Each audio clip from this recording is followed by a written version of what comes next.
She is immortal. 1,000 years old, and she cannot die.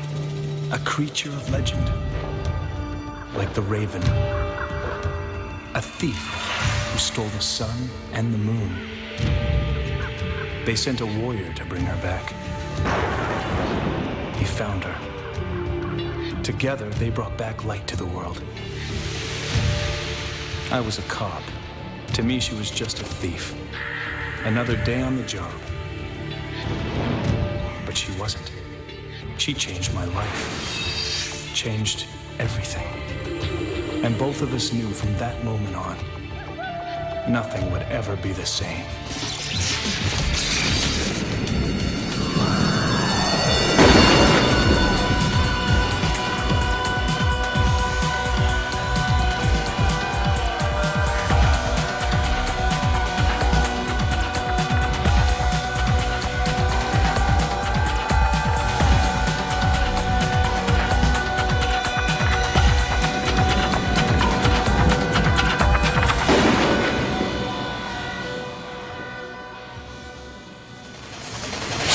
Assume the position. Welcome to the Highlander Rewatch podcast, where each and every week we talk about another facet of the Highlander universe. I'm one of your rewatchers. I'm Keith. I have to fill that in. I forgot. Who else says it for me? Someone else is going to chime in, right? Yeah. It's me. It's Keith. And this is Kyle. And normally I make a sex joke about the intro quote that you do, but I can't think of one for this one, so we'll have to move on. Right, it's just right there. It's what it is. Exactly. Yeah, like don't put a bumper sticker on a Ferrari, I guess. Right. So welcome to Highlander Rewatched. We're back. It's been a long time, or it's been a minute at least, I guess. Yeah, exactly. We had a whole rewatcher wedding to deal with. Obviously, nothing of note happened in 2020 or 2021. It was very calm. Yep. So, it's been a nice little break, a nice little rest after doing this for what, 5 years? 5 Unrelenting. Years. Yes. Yeah, it has been 5 years doing this, which is weird to think about. Like, I think until I looked at it, it doesn't feel like it's been that long. It's like, oh, we do this on the side. It's like, no shit, this has been part of our lives for 5 years. So we should also say, I'm sure those of you listening, or especially watching, have noticed it is just Kyle and I right now. Eamon could not join us for this season.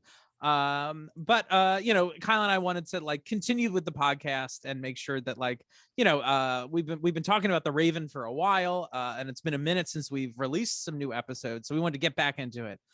So here we are with Raven season 1, season only episode. Season only. One. The right. one and only season. It's a one and done thing, but we're going to talk about it with you. I personally have not seen these episodes. Oof. I don't even know when I would have seen them. Yeah, we're talking over 12 years ago, and I'm willing to bet I only watched any of them once. Yeah, so. And I should say also that this was not a show I watched. This is Highlander watched, not Highlander rewatched. Really, I must have watched episodes of this in my youth, I'm sure, but for whatever reason just fell off.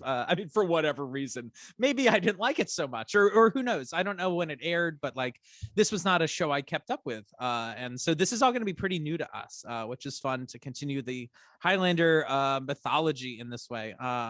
So Kyle, it's been. Oh, sorry. Before we get too far, I just want to say this show can be a little bit hard to find. I know a lot of people were following along on YouTube for Highlander through the official channel to watch there. There is a way to stream this for free, which is, I think it's technically through IMDb TV. Oh, which is also, do they have it? They do, and that is also accessible if you have an Amazon Prime account. I believe it is ad supported. So because of that, it's not obviously free when you're using the Amazon streaming service. It reads as though it would be something you have to pay for, but there is a free version of it through Amazon Prime. You just kind of have to dig around. So cool. Anyway, we hope you can find this, or go buy the DVD, go pay the money for this, support Highlander if you like, but there is a way to view this. Yeah, and I've got some other options too, besides you said IMDb TV, also Pluto. I watched it the other day on Pluto.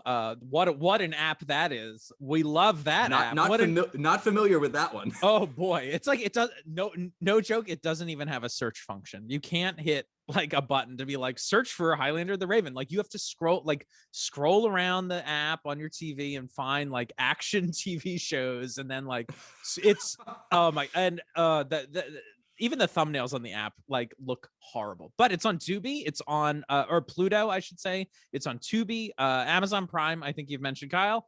It's also on Sling. You need a premium subscription for that. And then, of course, you mentioned, Kyle, the DVDs are available on Amazon, and they're not too expensive if this is a thing like you're interested in. There's a lot of bonus features and stuff like that, which might interest the Highlander aficionado. Yeah. And of course, those are only going to be available really. I mean, some stuff might be available on YouTube. I haven't searched around, but like if you want the DVD, it's between $20 and $30 on Amazon.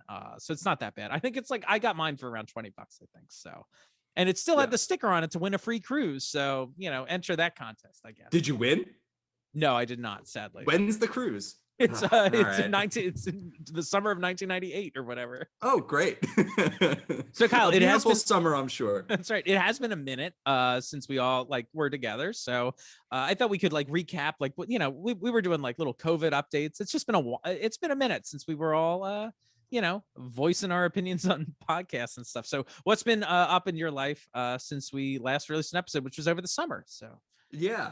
Well, you mentioned a wedding. You were married. Yes, I was technically married, legally married before this, but finally had the big old ceremony. Fellow rewatcher Keith was in attendance at said wedding, and I like to think we had a good time. It was a good time. We all danced. We all had fun.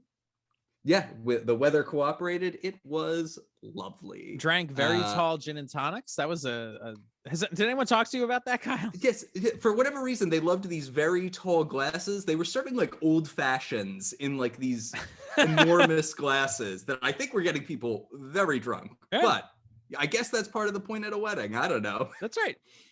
Cool. Have you done any traveling in your time away from the podcast? Not too much, but we did manage to take a short honeymoon style thing to St. Martin for 4 or 5 days. My lovely wife, unfortunately, had to perform CPR on somebody while on the plane, so that was exciting. It made for a stressful trip, but obviously we made it. Spoiler alert: that guy's not dead, and here we are having a lovely time. Other than that, just working my face off. This job isn't too new anymore, but it's been a big lift. So it was nice to have a minute to focus on those other things. And of course, here we are all dealing with COVID and doing our best just to get by. How about you? Let's see. Yeah, what have I done? Did a little bit of traveling over the summer, just some small stuff, again, due to COVID. Like I took a good trip to Maine, got to relax, went to Niagara Falls for the first time. How beautiful is that? Like, honestly, my only, like, I shouldn't say only knowledge of Niagara Falls. Like, I was like so ignorant of its existence, but like my impressions of Niagara Falls come mostly from Richard Donner's re-edited version of Superman 2. Excellent. Where say more. which also mostly exists, I think, on the Canadian side of the falls, where Superman saves the little boy from falling over the edge, and him and Lois are on a fake honeymoon, and it's a whole deal. But that was like my picture of like, oh, this is what Niagara Falls is like. What a beautiful little resort town or whatever. That was a great time. The falls are, of course, beautiful and like insanely big. I can't imagine how powerful they are. It is. You see them in pictures, but then in person, they are gargantuan. Also did some like weird other little travels, like visited some caves, which was cool, and a weird coal mining town in Pennsylvania that had like burned to the ground. The whole coal mine caught on fire, and the whole town just is gone. So that's become a very strange, weird place in Pennsylvania lore. What else? It feels very Pennsylvania to me. Yeah, it is. And there's people that are still living there, and there's smoke coming out of the ground, and there's people I saw in the woods, and I don't think I'd want to come across cross them because I think they're hiding from other people. They don't want to be found. It's a weird place. Yeah. What else? I went to Miami. That was pretty cool. That was like a fun little excursion. I I had some vacation time for work that I just had to use, and I was like, what the fuck am I doing? I got to get out of my house. I got to go somewhere. And I went to Miami, which I've always wanted to visit. And it was great. I drank white wine on the beach at 7 a.m. Just, laid around in the water. It was great. Ate Cuban What was food. the best thing you ate? Oh, shit. The best thing I ate, it might have been like just a lot of like the raw seafood. Like I just ate like a ton of raw seafood in Miami. Nice. And that was like, it's hard to describe. Like it's one of those things like like a like ceviches, those sort of things. Yeah. And it's hard to describe. Like it's like there's a particular like flavor reason that was so delicious. But like, I mean, I eat ceviche on Miami Beach with like cool, Art Deco architecture and neon shit behind me, and I'm watching the waves come in, and it's like, how perfect could it be? It was great. Yeah, so and I have to imagine it's relatively fresh compared to it was relative. I made sure I got the most relatively fresh seafood I could. More fresher than a lot of the seafood I imagine that's readily available here. I guess so. In the mid-Atlantic. Well, yeah, one place I went to, like they were actually the fishermen. Like they were scooping the stuff up and being like, here you go, which is pretty cool. That's right. So that's been good. But it's been honestly like really nice. Like as Kyle said earlier, like we've been doing this for 5 years, which is weird to think how long that's been. I mean, that's longer than I went to college, at least my undergrad. But like, yeah, it's been a commitment, and taking this break has been, I think, important for us. I know I think I can speak for us both that like it felt like we hit a bit of a rut with Highlander in this journey. Like it's interesting, like the ebbs and flows of Highlander. I mean, like we entered this with obviously season 1 and like we would joke that like, oh, this isn't so great, but like don't worry, it gets really good, and then it does. And then there's some pitfalls, and like there's some missteps or something with season 6. And obviously most people may have listened to our Endgame podcast where we weren't too crazy about it, but it felt like we were just like in a space of negativity with Highlander, and that didn't feel too good. And it was good to just take especially coming off of the highlights of like seasons 3, 4, 5, where so like good. we're really excited about it and we're really in. Like all of a sudden, it feels like you're falling off a cliff a little bit. Right? Like, and also it's weird because like I think like a lot of people like our podcast, and I appreciate it, like because we tease the show a bit and tease the movies a bit, like, and that's fine. It's all in good fun. But like it felt more okay because we were also like in high praise of episodes like Revelation 6-8 and stuff like that. Like there were these your amazing Wraths of Kali episodes. were out there. Yeah, there were these awesome episodes that like when we made fun of a thing, it felt more like in jest, because like, hey, there's all this other good stuff, and there's this bruise here or whatever blemish that we can tease, and that'll be fun. But like it got to a point where it felt like we were just like shitting on everything, and we didn't want to do that. I don't want to do that going forward, blah blah blah. So it was nice to take a break, just our own mental space with Highlander, but also like this does take a lot of work to put the show together, and we're very appreciative of like the just time we've gotten to spend away from this, because like it's a big part of our free time, I guess, is dedicated to this show. And that's also a good segue into something we kind of wanted to mention about kind of how we're going to try to format and talk about The Raven, because as you note, we're kind of watching some of this for the first time, but we had to adjust our expectations in the sense that this is not season 3, 4, 5. This is not Revelation 6-8 territory in terms of kind of the punch of these episodes. So we're at least internally going to try and kind of refocus our efforts in terms of not like picking every nit and like getting into the weeds the way we often would with some of our prior content. We're going to try to be a little more high level about some of that stuff, not dwell in some of the parts that we don't like as much, and try to have a little more fun with the content that is there, and appreciate what we've got. Yeah, definitely. Like we actually did start like some like analysis and recording of this show prior, but like we said, like none of us had ever seen this show before, so like we didn't know what to expect. So it was like early on, like we did like 2 or 3 episodes where we were like, wait a minute, are we not liking this show? I don't know if we're liking this show. And so now we wanted to take a step back from that and like reevaluate, like, wait a minute, if this show isn't going to be what we expected it to be, what do we want to do moving forward? So we'd like to focus more on like the character of Amanda, Like it's like, well, we love her from the show, of course, right? Like there's a reason she kept coming back was because she's a great character, and she gets her own show now. So we'll do our best to like focus on what her arc and her story is, rather than what the nuts and bolts pieces of putting a television show together are, in a coherent way, to make it, appreciated by the audience and fans, because we might get real bogged down in that, and that won't be too much fun.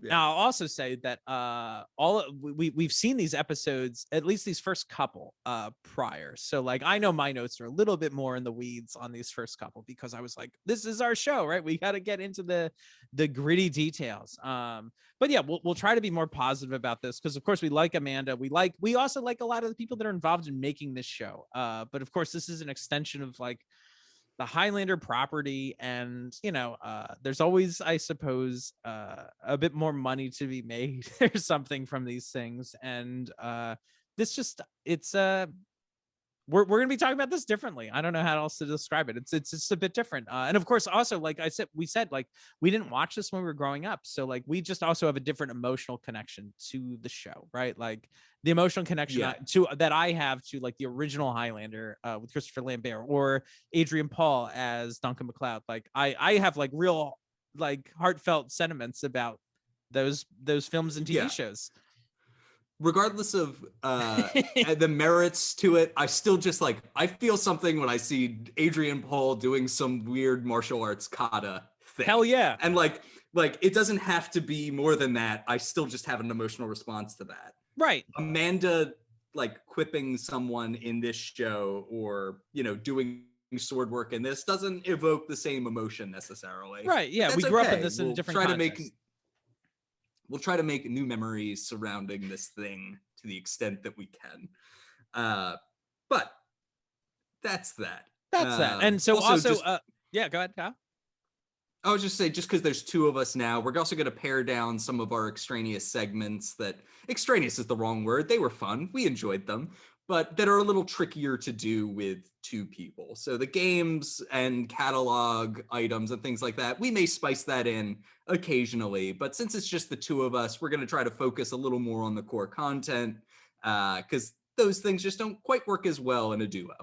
Yeah, definitely. And also like we want to set expectations early that like, we've been a weekly podcast for 5 years, up until our break. And we're going to try to release an episode every week. But taking this break was pretty, at least for me, like a bit awakening to like, hey, how much time does this show take up in my personal life? And every once in a while we will be bi-weekly, or we'll just need to take a little break, and that's okay because we need to strike a better balance. Maybe I'm speaking mostly for me, that like, well, as the person doing most of the work on this thing, there is a lot of work. I mean, you watch the show, you take notes, you do all this stuff, and you even designate a time on a weekend, right? Like, hey, we're gonna get together on Saturday between these hours. Like, that's a portion of your life that could be spent with a loved one or whatever, like doing stuff you got to do for work or pleasure, that is dedicated to the show. So we're going to be trying to set the expectation early that like, will this show come out every single week? I'm not sure. It will be coming out regularly. That's what we'll say. But we need to be sensitive to the fact that like we do have stuff going on in our lives, and oftentimes the show took priority over those things. And it's better to take care of what needs to be taken care of. Speaking of personal stuff, this should have been said, I don't know, 20 minutes ago. But this episode, I'm sure all of you by now realize that this episode has come out a day later than we said it would, right? Oh, really? Yes. And we had originally planned on this episode coming out. Our normal reschedule is every Tuesday. And Tuesday the 11th was chosen over a month ago for this episode to be released. That this is yesterday was the anniversary of our dear friend and our someone we all love in the fandom, Stan Kirsch's death. And this was not chosen intentionally to be like, oh, let's release this episode on the anniversary of our friend Stan's passing away. It was really just, we release on Tuesdays, and this is the week after the new year, and we give ourselves some space. So anyway, it was unintentional, and that's why we wanted to give yesterday space for people to remember Stan. And that's why this episode is coming out today on a Wednesday.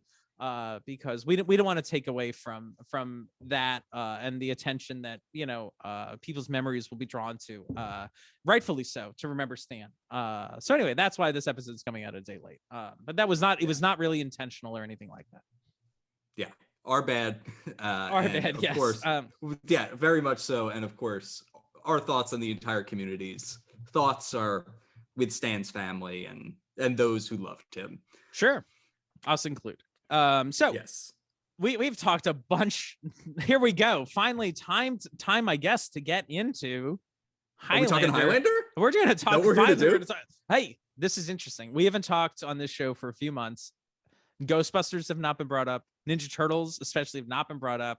Batman has not been brought up. Like, we are really, I think, in a pretty good space. We are laser focused. Yeah. We haven't even brought up that Batman Raphael team up comic. Anything. No, or the Ninja Turtles Batman movie that they did, the animated movie. That looked pretty cool, I thought. Okay. Love it. Let's do it. All right. So Kyle, can we go through the IMDb details for the show? Oh, we usually do. we that I think is essential. Essential. Okay. So this is season one of one of episode 1. This is called Reborn of the Raven. The air date of this episode was September 26, 1998. The last episode of Highlander that we saw, which is not 2D, was aired on May 17th, 1998. So this isn't too far beyond. If you were expecting Highlander to start back up again, this is the next season. It just goes right into it, right? So yeah, that's in my head. There was more separation, but it makes sense in my head too, isn't. right? This must have been in production. I mean, well, it definitely was. Obviously, the season 6 of Highlander was trials for the show, but things were being worked on, and this was the next step, right? The director of this episode is Ian Tointone. I don't know how to say his name, but I'm going to say it that way. They're a director and a producer. This is their only episode of The Raven. They've done tons of TV in the UK and America. They've done The Profiler, Relic Hunter, Providence. You remember that movie about the judge in Providence, Rhode Island? We love it. Man, and the sister that had a alcohol problem. She ran a diner or something. I remember she drank vodka a lot. Oh boy, she didn't think people could smell it, but could they? They could. Could they ever? We're talking. This is Providence. Oh man, is there a Providence podcast? Is this going to be our new shtick? Instead of bringing up Ninja Turtles, we're going to bring up Providence. Yeah, we're going to talk about Providence and the name of the dude's father. Oh, hold on. What's her name? What's her name in it? Is it Delaney? It's been so long. This is your show, bud. So long since I've thought about the show. What's her name? Delaney, I think, was the lead in the show. She played Lois Lane in the cartoon Adventures of Superman. Wow. The Bruce Timm. Yeah, right. But her father, I'm forgetting his name too, is from MASH, and he played a judge. I think, right? Oh no, I'm confusing these two shows. That's Judging Amy I'm talking about. Oh no, I've confused Judging Amy and Providence. What a crime. Fuck. Well, it's good that we're just in the IMDb details and we're moving on because what a roller coaster ride that was. I know, right? I got to get out of this embarrassment. Yeah. Judging How will Amy. you Anyway, recover? Crossing Jordan. Oh, another show of that ilk. I feel like Crossing Jordan, yeah. Judging Amy, Providence. We're all talking about the same All of show. a kind. And would we put of Joan of Arcadia in this? Oh yeah, if could that one in there, that'd be fine too. Seamless. 10 episodes of 24 and a bunch of the OC and Bones too. Those are all big shows. Yeah, there are big shows. OC right? 24. That's very successful director territory. Sure. Getting 10 episodes of that stuff. Mm-hmm. The writer on this episode is Karen Harris. She wrote 2 episodes of Highlander, which were Rite of Passage and Timeless, which is interesting because both of those episodes are about female immortals coming of age. I give the show props for going to this writer. I think for this episode, it's hey, it's a good idea. Yeah, right.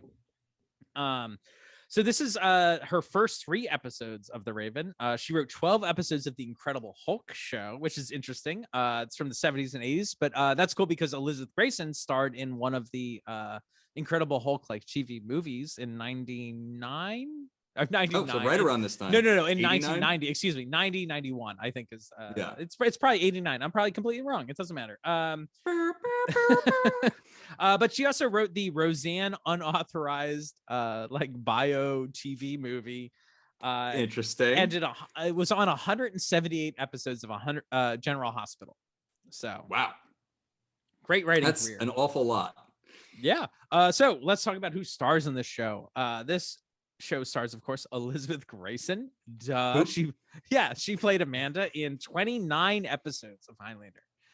That's a pretty good run. It is a good run. That's great. And this show also co-stars Paul Johansen as Nick Wolf. What a name. We love it, right? Yeah. So we're going to get into it here. So he was a regular on Beverly Hills 90210 as John Sears. I never really watched that show, but I imagine he was a character on it. He was in Lonesome Dove, which was like a TV Western show. It had lots of Highlander regulars, and he guested on that. He has an uncredited role in The Notebook. Really? Which is weird so to be fun. Uncredited. But in The Notebook, he is The Notebook. He's The Notebook, right? Yeah. He was in Boondock Saints 2. Interesting. All Saints Day. Yeah. And did I hear recently they're making another one of those? And I'm like, no. That does not surprise me. I don't know what about the second one made them think a third one needed to come, but hey, what can you do? Well, he also plays John Galt in Atlas Shrugged Part 1. And I remember months ago when I read that fact, I was like, oh man, he's in that movie. And then I was like, wait a minute, let me look at that movie. Who directed that movie? That guy also directed that movie. Like, this is a passion project. This isn't a paycheck, not a paycheck, passion project. This guy is really into Ayn Rand, like a real cool, thoughtful dude. Have you seen that movie? No. Well, I've seen the first one. Oh, Ayn Rand fan. And it is, no, but some friends of mine and I got together. No, they're not. But we got very drunk and we watched it. And it is an embarrassing piece of filmmaking.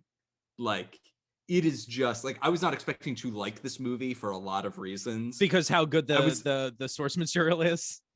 Oh, sure. That's right. Yeah. That's it. You nailed it. Wow. They really botched this one. Yeah. It is just a clunky, inarticulate piece of film, which I was not expecting. Like, I was expecting this to be like a competently stitched together movie that I would not like. And it is an embarrassing travesty that is also handicapped by its Ayn Randian connections. Sure. Yeah. Right. Good. Oh, is the philosophy of the movie horrible and fucking shit? Maybe. Is it also just full of clunky dialogue? Definitely. So enough about Ayn Rand and Atlas Shrugged. Don't see this movie. Yeah, don't see that movie. He was also in One Tree Hill, 3 episodes of Mad Men as Ferg Donnelly. And I guess, like, you know, I guess is it worth reading these? Like, this is what this episode is going to be a little longer than the rest of our Raven coverage, because again, we're going to be focusing mostly on the character arc of Amanda, right? But we also have to set the groundwork for what the show is, who these people are, right? Like, so we got this guy, right? Johansen, right? Yeah. Anyway, so this is a Vulture story. So he was on Mad Men. There's also stories. We should mention to be clear, this is a story from the website Vulture. Yes. Okay. This is not a story about the bird. No, this is not a cool story about the facts. bird or the supervillain Vulture. Did you get a zoo book on vultures? Yes. So anyway, we'll talk about this. And there's a documentary on the DVD that I remember in past seasons, you probably heard on this podcast, we talked about like the format of this season, where I think we had mentioned at some point that I would be watching this documentary to know the behind the scenes details, and like you guys wouldn't. So yes. Like some of you would be coming in fresh, I wouldn't be. We've kind of revised that based on kind of what we've seen. And like I also just was curious. Like I was like, can we see it? We know there's like inklings of it, and I don't know all the details, but I'm like, I am curious as a watcher to like knowing a little bit of it. Can we see some of the tension on the screen about how this show didn't really work? Because apparently, spoiler alert, the co-stars didn't get along too well. So we'll see how that goes. But there is this interesting Vulture story, which I think is, let's set the groundwork with this, and we'll just put it out there.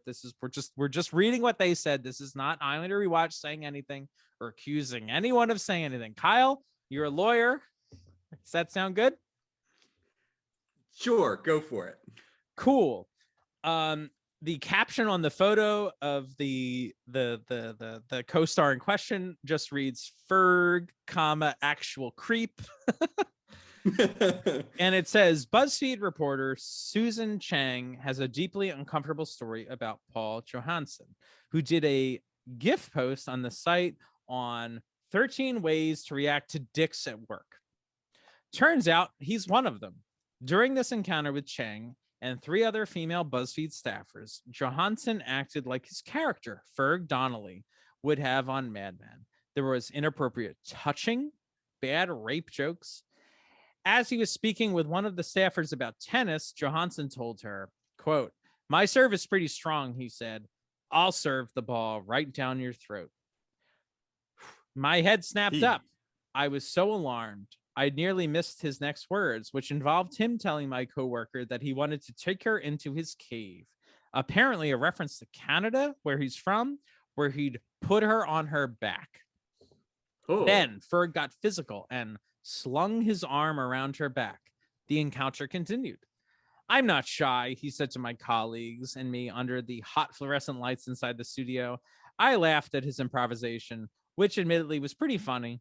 Then he said, a little too casually, "I'm sweating like a rapist," wiping his forehead and the sides of his face, seemingly not paying attention to the camera that was recording those very words.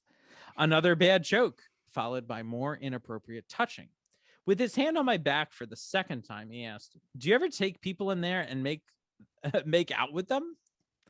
When Chang reached out to Johansen for comment, she got a letter from his lawyer instead, which said that Chang was making things up or that some of the stuff was not that bad. It's 2015, but for Paul Johansen, it's still 1970 and McCain Erickson, which of course is the advertising firm at in Mad Men in some of the later seasons. Anyway, so that is a story about the co-star of this this TV show. So we'll keep that in mind, I suppose, as we watch. And I don't know, it's part of the context, I guess, of how we'll understand this show, I guess, and how it all went, right? Yeah, and spoiler alert for what we're gonna see. There does not appear to be, and this is granted, these characters are meeting for the first time in this episode. They do not have amazing chemistry in this episode. You wouldn't necessarily expect them to, as this is the first meeting behind these characters, and as we get into the plot, they're initially antagonistic. But we'll check in on this, see if it gets any better. Right. Yeah, I'm really fascinated to see how this gets by like episode 15. I mean, that's so far in the future for us. Like, and I've only seen a few of these episodes. Like, what's it going to be like on screen, right? How upset will people seem to be in this show? Okay, so this show also guest stars Patricia Gage as Lucy Becker. This is her first of 9 Raven episodes, so she's a regular. She's in American Psycho as Mrs. Wolf, if you're a fan of that show. Her first credit is actually in a show we've talked about frequently on the show, which is The Littlest Hobo, another Canadian show. That has come up more frequently than you would think, as yes. Again, this is about a dog who walks around with a bindle, as I understand. That's right. So 1963, she was in that show. And sadly, she died in 2010 at the age of 69. But, I mean, up top, right? So yeah, exactly. This episode also stars Tori Higginson as Claudia Hoffman. She was Dr. Weird on Stargate SG-1, a famously other Vancouver or no Toronto. Actually, that was a Vancouver-based show. So I mean, but she's Canadian, so it's all good. And she was also in Atlantis, and she's done a lot of TV spots. Also guest starring. How many episodes of that? I don't have that. Oh, okay. Sorry. Which it's a bunch. No, that's all right. Yeah, it's Dr. Weird. That is, all those Stargate shows are scraping the top of my due for a rewatch thing, but it's obviously a huge time commitment. But sure, it's been a while, and those are great. Yeah. It's a great series. I think if people are into sci-fi, they'll love that show. It's a great show, right? Yeah. Yeah, definitely a huge affection for that in my college days. Yeah. I remember, no joke. Here's the weird aside. Kyle, you were the one who was buying these DVDs in college, I Yes. believe. And I was living in New York, and I remember I came home and I borrowed a DVD from you. Like not a DVD, like a box set of like, this is Stargate season 3. And I remember like starting to watch them late one night, and I watched the whole fucking series. Like no joke, I remember calling out of class. I was like, you know what? Fuck it. I was like, I'm just gonna watch this on I'm gonna watch these on my computer. I don't need to go to school today. And I watched like the whole series in like 2 days. Anyway, that's amazing. This show also stars Michael Koopman as Carl Magnus. This is his first of 6 episodes. He was in War of the Worlds, the TV show in the 80s, which is interesting because Adrian Paul was also one of the cast members of that show. This episode also guest stars Julia Richings as Basil Morgan. This is his first of 2 Raven episodes. He's another War of the Worlds actors. He was in 2 episodes of Doom Patrol. How about that? As Henrik von Fuchs. Yes. Have you seen Doom Patrol? I have not. It's high on my list. I can't wait to watch it. I'm excited to see Brendan Fraser. Brendan Fraser's having a moment right now. This is his comeback. It kind of is. Also, I so enjoy all the content of people being thirsty over young Brendan Fraser, because that's very funny. It is funny. No, Doom Patrol gets a recommendation from me. It's out there. It's weird. It embraces all like the kind of insane versions of these characters from some of the more recent comics. It's, an interesting show about like inclusion and misfits, and it's very good. Awesome. Also, if you lots of Orphan Black they're in, and if you watch Supernatural, which has been on the air for like 400 years, I'm pretty sure that show's going to be on the day I die, apparently, because people apparently love it. Question, Kyle, is that show still on? I believe that it is. Okay, every once in a while I see like a news thing go by on the feed, right? And it's like, I'm like, Supernatural. I was like, I remember Kyle watched that in high school. And I watched like a little bit of it because Coach Teague from Smallville. That's right, Coach Teague. Is it Jensen Ackles? I think Jensen Ackles. Yes. Was on it. Oh, it looks like it may have ended in 2020. Oh man. So it may have just ended. All right. But guess what guess what year the first episode aired? Like the Smallville connection probably. I'm gonna say like 2003. 2005. That show ran for 15 years. That's completely insane. I could not stick. Like I could not hang with it. I'm sure there's good stuff in there, but it just like is not for me. Sure. Anyway, but I guess you might. I guess it has hot men fighting ghosts. We love it. We love those hot men and those hot. Are they ghosts hot? Probably. I'm sure some of them are, statistically. We hope some of them are. So anyway, let's talk about the IMDb episode description. So the episode or the series description on IMDb is a female immortal and thief tries to redeem herself with the help of an ex-cop. Okay. That's it. All right. Well, I guess that's at least 50% of that information is wrong as it relates to the first episode. Yeah, I would agree with that, right? Like, I'm not sure so far, right? And then this episode description reads, Immortal Amanda is living as a thief again. Pursued by cops, this is a typo. She finds herself trapped, or no, I'm sorry. She finds herself framed for robberies and murders she did not commit. Huh. Interesting. Huh. And did you say commit? Yeah. was that just a fun way of saying commit, or it is a fun way? And I hope everyone had fun with me saying it. I did have fun with you saying it. I just wasn't sure if that was like to illustrate that it was spelled like with too few M's or something. No, it's not spelled weird. There's no period after it, but that could be my fault. So I don't know. All right, let's talk about the rate. My first question is, how dare you? So yeah, let's dive into this thing. All right, the Raven, right? So here we go. all this techno music, right? We love it, right? So you've heard this in our opening clip, was like the opening of the fucking Raven, and it's like this Matrix music, right? Like it's this like techno shit. Like she's got like leather pants on. There's a swooshing sound. I honestly love all the swooshing coats shit. Like that's cool. I think that's cool. That's like Batman Begins stuff, right? Yeah. Oh my god, the soundtrack is part of the like the audio mix or something. It's weird, right? Great, I love it. So she's like breaking into a safe. We don't know where she is. I don't know what the fuck. We don't know what anything is right now at this point. But she's beeping, beep, boop, boop, boop, boop, boop. She just opens the safe up, and there's like trash. There's a bunch of trash in there, and then there's also like jewels and things. And she takes hold. Oh, I thought that was the trash. Right. And then she runs out, and there's like a cool Dutch angle shot. We get like a ton of time of her just looking at each jewel she's gonna take. Yeah, she has like a flash. She's like, oh, that jewel. Oh, that jewel. Yes, please. It's like just fucking dump it in the bag and leave, right? And then she runs out. And then bam. 45-degree angle. And then we get, wait, but there's a bird. What kind of bird is it? Oh, a raven. There's a bird. She's in a building, in a huge mansion, robbing a safe.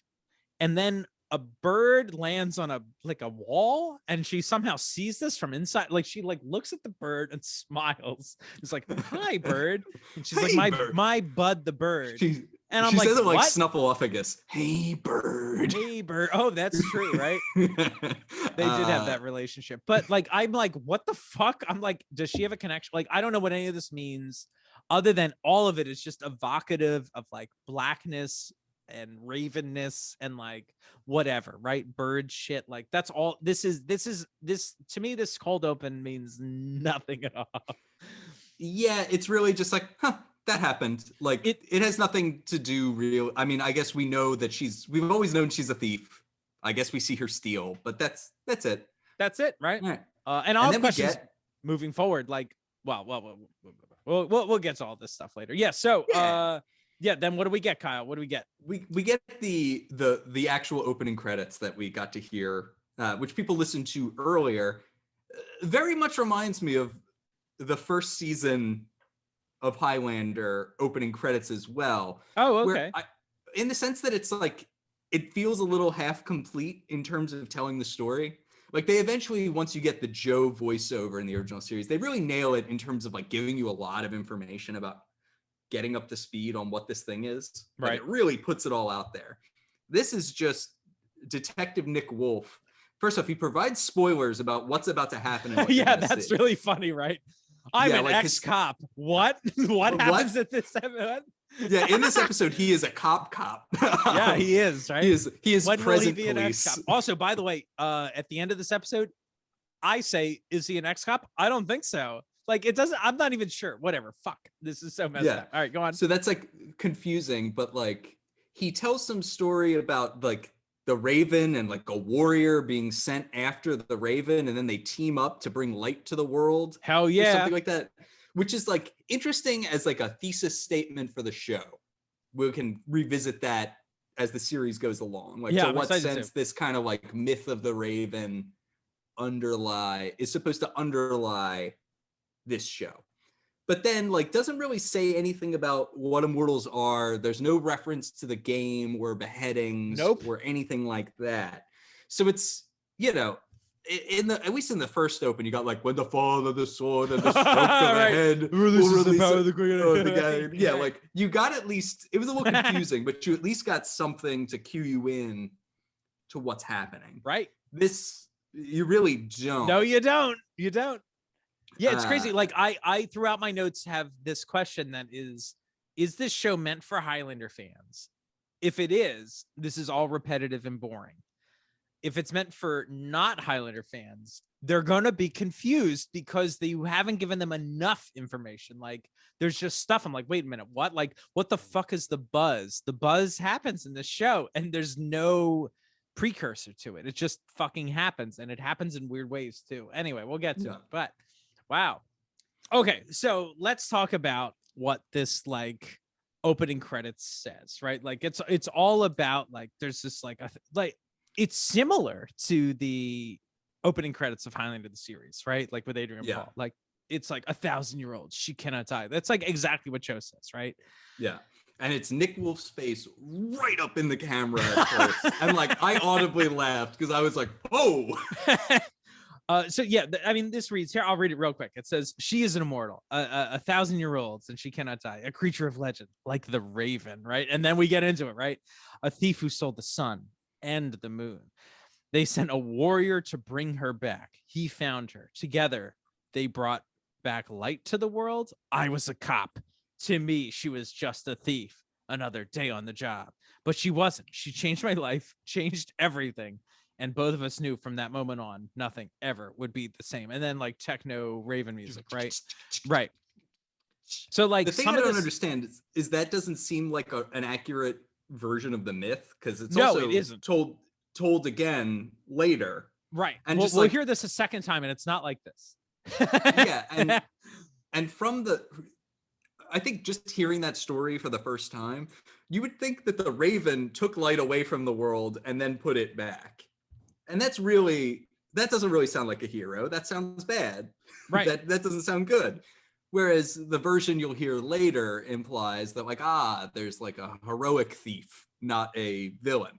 Yeah, I'm really curious how this story. I honestly hope this story comes back in the show. Like the notion of this is this, like there's this thief aspect of it, obviously, but like we'll get into it later. Like reading the actual myth, like the Raven is good. The Raven is a savior to mankind, and I'm curious if that will be like integrated into this at some point. And it like this is also, I think, the coolest part of this show. This like myth is neat. Certainly of this first episode, it's the most interesting kernel in my view.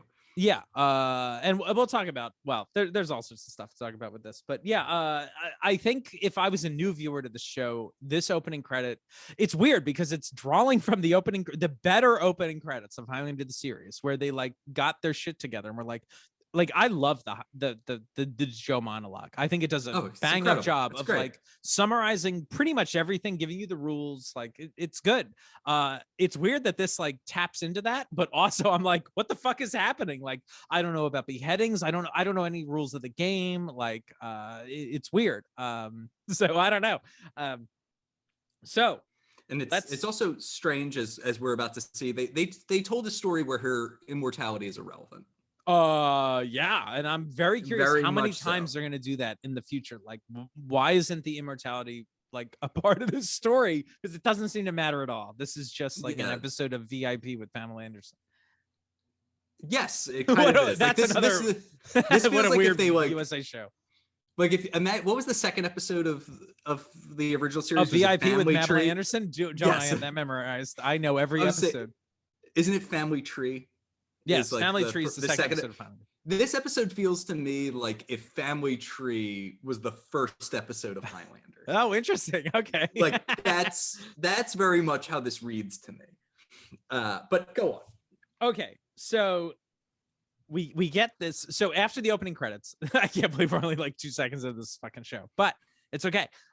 So we're outside this police station. A van pulls up, right? Like, and Nick and his partner Claudia are out front of the police station, and her husband pulls up in this van with the two children in the back. Yeah, they're upset because they're like, you get the impression they were following Amanda. She gave them the slip, and they're upset about this. Right. And the kids are there because, I got to say goodbye to my mom, or good night to my mom. They'll be saying goodbye later. Spoiler alert. Which this family is hilarious because like, I don't know, the partner is like, she seems like a normal, nice Hollywood type. And who shows up is like this nerd husband and her two demon children. Like these children look children of the corn. Like they are pale and like, well, they have no health care, Kyle. We learn later that these children are starving for medical attention, I think, at least in their mouth. Yeah. Also, side note, the husband does not say, she says I love you to them, and I'm immediately like, she's dead. Like she's screwed. But then I thought the husband was gonna die when she said he says I love you. She doesn't say it back. And then there's a line I thought it was he says I love you. She says I love you. He doesn't say it back. Oh, maybe But also Yeah. there's a discussion of like, put on your seatbelts, kids, and I'm like, oh no, they're all gonna die. Like they're calling out the seatbelts. Anyway, so interesting, that's this family. But I was immediately like, someone in this scenario is doomed because it's so awkward. It's such an awkward way to meet these characters. Like, this doesn't make sense. Like, this would never happen. You would never drive to a police station so your kid could say goodnight. Like, that just isn't the thing. This is crazy. They chose to make it happen, so you know that like the sword of Damocles is just like there about to fall on someone. Right. Anyway. Okay, cool. So now we're like inside the police station, right? Like, and so like it's like your typical early 90s skeevy, like weird skeevy scene. Like there's like a prostitute, a sex worker on like rollerblades, and like, of course, like it's this sort of, there's like, an old man who poisoned a dog apparently, and they are letting him go. They're letting him. No, he didn't poison a dog. He tried to poison his wife, I think it was, right? No, it's a dog. Wait, no, I think it's the wife's dog. Oh, you're right. It is the wife. I'm looking at my notes. It says, don't poison your wife's dog. It says. All I'm saying is this is the true villain of the series. They just need to behead this guy and the show could be right. over. Yeah, there's like a dog, like a weird dog killer on the loose, right? Huh? the Seacouver Seabiscuit Strangler is on the loose. And Seabiscuit is a horse, not a dog, but I couldn't think of an S dog name on the spot. Spot. That's okay. Spot. Yeah, Spot. I literally said it as part of explaining my joke. Great work. Anyway. So we know that at this point we know the Marshall estate has been hit tonight, right? So, and they're like, oh, it must have been Amanda, right? It's like, what? Like, so anyway, cut to Amanda's place. Cutting, right? We're here. We're at Amanda's Toronto apartment or whatever this is. Yeah. There's this older woman there. Her name is Lucy, we'll find out. And first impressions on this character? I think I'm like curious. I think like I actually like this dynamic. I think this is different. I think this is like, this makes me ask questions, and I'm very curious where they'll be explored in this series. What do you think, Kyle? You obviously have opinions. You've asked the question. You know, I initially went like, like had like an odd response to it, because this is this older woman who seems to be some combination, a personal assistant, accountant. Like she's like Amanda's like friend, and like she seems to do a lot of work for her. Yeah, right. Yeah. And initially I was like, oh, this is odd, because this woman looks like she's like 50 something. You know, she looks much older than Amanda. But anyway, I think by the end of this episode, I'd actually very much warmed up to this. And it's like, oh, they're trying to capture some essence from like a Richie Tess kind of, you need like a mortal person as like an anchor to help explain things, to help, you know, be glue for the show. And I genuinely think this is like the warmest relationship, at least we see so far. Like, I think these characters have good chemistry, and I do. Ultimately ended up liking it. I agree. I think it's interesting. Also, like I think there could be a bit of like mother-daughter relationship. You could view it as, right? Like that there's someone who's like older, more experienced, and as you said, like mortal though. Like that brings like that point of view into this. And like also I'm bringing into like there's been interviews with Elizabeth Grayson where she's talked about this character and kind of like posited that that they might have been lovers at some point. And I think that's interesting too. Like to me, like this older relationship too conjures up like visions of like you know, the original Highlander in 86 with where Connor has what's her name? What is her name? Oh my god. Rebecca, Rachel? Right? Like Rebecca. Is it? No. Rachel? Wait. Oh, Rachel. This is Rachel Ellenstein. Rachel. It is Rachel. Not Rebecca. Rebecca is Amanda's teacher. Yes. Very Excuse good. Me. Very good. But like it conjures up like the sort of like wonderings I had at that, like in the original movie, like you wonder, like, wait a minute, like he rescued her as a kid, like did they ever have a romantic relationship? Is this like a father-daughter thing? Like who knows, right? But like there's something here that's interesting. Like I think it's cool, right? Like because she's immortal, that like someone that she knew in the past has aged and she hasn't, right? Like so who knows what that means for them, right? I think that's interesting. I agree. So we're at Amanda's place, right? And so we get this like bubble bath scene, right? Like out of nowhere. Yeah, the cops are coming. Fucking show up. So she's just like, I'm gonna take my jewels and hop into the bubble bath. Right. I'm gonna put them under my butt. I'm just gonna sit on these jewels. They'll never find them under my butt. That's actually a perfect legal defense. Your Honor, these were under my butt, so who's to under say? the case of butt v fart, this evidence is inadmissible. Yeah. This to me, this is absolutely bananas to me. Like these what's her Lucy comes in. Also, it's like 1 a.m. when they show it's up. 1 a.m. and like Lucy's like, oh, the doorman called up, the cops are on the way up, and I'm like, no, they're not. Why are they? Like, tell them to go fuck off. You don't need to talk to anybody. Like, they don't have a search warrant. They come into the home. Like, you can crack the door, just be like, go fuck off. Like, I have no idea why they let police officers into a thief's, like, she knows Amanda's guilty and she's like, come on in. It's like, no, just shut them out, right? This is bananas. Like, then there's like a whole scene where they're like, it's like flirtatious in the tub, right? Like there seems to be some repartee that has existed between these cops and Amanda before, right? Like, this is like a cat and mouse game, right? I think they're trying to set up. I think they're trying to set up, I don't know that they're supposed to have met her before. Yeah, this might be the first time, right? I think this is supposed to be the first meeting, but like this is old hat for Amanda. She is completely unbothered, right, by this police attention. And then there's like, and she's immediately supposed to be like thirsty for the wolf. Sure, but gotta get that wolf. Like, she's hungry for the wolf, or what? Yeah, hungry like a wolf. That's I don't know. So anyway, then like she dismisses them, and then like Nick Wolf starts going through her drawers, like going through like drawers. Like he can't do that. And like also nobody's watching them. Like they stay in the bathroom and they're like, oh, you cops, you go out there. And it's like, why doesn't anyone have eyes on these people that are going to incarcerate Amanda? Like, this is insane. This is such like clunky fucking writing, but it's okay. Also, I got to talk about this like timeline shit. They're like, what's your alibi, Amanda? Right. And so she's like, well, we watched a video, and they keep calling it a video. It's a movie. Video. That's funny. But like, she says, which one? And they're specific. They're like, we rented that Brad Pitt one, the Legends, whatever. It's Legends of the Fall with fucking Anthony Hopkins. And according to the testimony, like everything being presented, this is the way this mystery cop detective story plays out, that like, she has been like, they ask her where she was tonight between 10 to 15 and 11:30. That's 45 minutes. Like, right? 11. No, wait, hold on. 10, 15. Oh no. It's an hour and 15 minutes. Hour and 15 minutes. Sorry. But the point is that like, Amanda's like alibi is like, well, Lucy rented this fucking movie. We watched this Legend of the Fall. Then I took it back to the video store. Like, by the way, Legends of the Fall is 2 hours and 13 minutes long.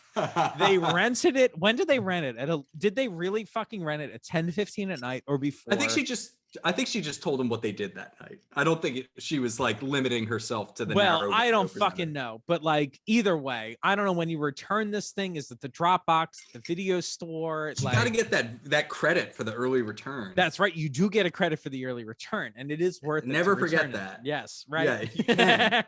I mean, no one did, but if you can, whew. Not bad. You don't get that on Amazon today. Like when they're like, you have 3 days basically to watch this video I just called it a video, this fucking movie. Good job. But they're like, if you watch it like in the first night, they're like, not like, oh, here's $2 back to spend on more movies. Anyway, it's really, I think it's really strange, this whole setup. I'm like, it's so late at night. It's so late at night. Speaking of which, let's go back to the previous scene where a father brings small children to a police station in the middle of a city at 11 something at night. Why aren't those kids already asleep? Right. It like, based on the timeline of these scenes, it could be as late as 1 a.m. for these children. And they're like, the kids just wanted to stay up till 1 a.m, right? Like, get the fuck. No wonder she doesn't say I love you to her husband. She's like, get the fuck out of here with these kids. Like, I'm at work. I gotta deal with this shit. And like, these kids are way up past their bedtime. Like, are you crazy? Like, anyway, none of this really makes sense to me. And they don't have. There is a line that's dropped here that's kind of nice, or not kind of, is I think supposed to be a seed of something, but it doesn't quite play out. there are some lines about like, oh, like, look at this, like, this Amanda lives so high on the hog, and like we're broke. Oh, right. Which I think is interesting because we're supposed to be like, I think we're supposed to suspect in some capacity that this partner might be jealous or have like ulterior motives. I think yes, that will definitely be part lines, of that. And that line is definitely speaking to that, right? Like that she's above these other people. So you'd want to take from Amanda to save yourself, right? Yes. Absolutely. Exactly. But she kicks them out. There's a nice little line where, like, I guess the tie with Nick is supposed to be forming, because she tries like saying something secretive to Lucy in French, but Nick hears it and can respond to it. I think that's like, supposed to be Nick, a bit of like tit for tat. Like he can match Amanda. Like he's a worthy adversary because he speaks a language that they speak regularly in Canada. Yeah, I was just saying, insofar as we find out later that Lucy speaks many languages. I don't know if Amanda does. 6. So maybe you shouldn't have spoken the other official language of Canada. But that does not matter. It's still supposed to set up that they're, this guy Nick is more than he appears. Absolutely, right? Which clearly the crux of the show is the two of them, so that's good. Yeah, that's fine. We want more than Nick. Nick needs to be an interesting character, right? Yeah. Yeah. Then we get this scene, this like this interstitial scene where there's this dude murdered. I have no idea where we are. We're just cut to a home. Somebody's in a balaclava, right? And like he steals like piles of fucking money out of a safe, and then just shoots this dude. Walks over him, like that's the scene. There's just like some other murder. The thing I was a little confused about in this is there's almost like bestial grunts. Like there's like a tiger, and I'm like, ooh, who's this monster man? Like I was a little confused by this, but I was like, oh, tell me more about Monster Mash here. Let's see.